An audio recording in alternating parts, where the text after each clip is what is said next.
Drama unfolded at Workstation 8 when the counting was put on hold to facilitate COVID-19 screenings.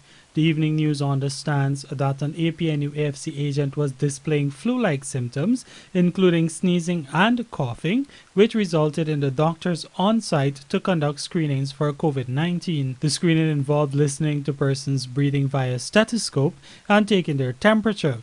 Their medical history and other personal details were also taken. Opposition member Anil Nandlal briefed media operatives on this development. You saw today an incident where someone coughed or something in the room, and that became a big fiasco.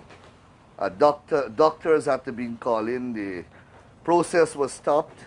Persons in the room were detained and had to have been screened, etc. So these sideshows, as I have been describing them, continue to consume valuable time which can be spent on counting of the ballots. This newscast understands that as a result of the commotion, only one box was opened for the morning at the workstation. As of 13 hours today, 19 boxes were processed. 5 were processed for Region 1, 3 for Region 2, 4 for Region 3, and 7 for Region 4. Reporting for the Evening News, Lekran Bagirat.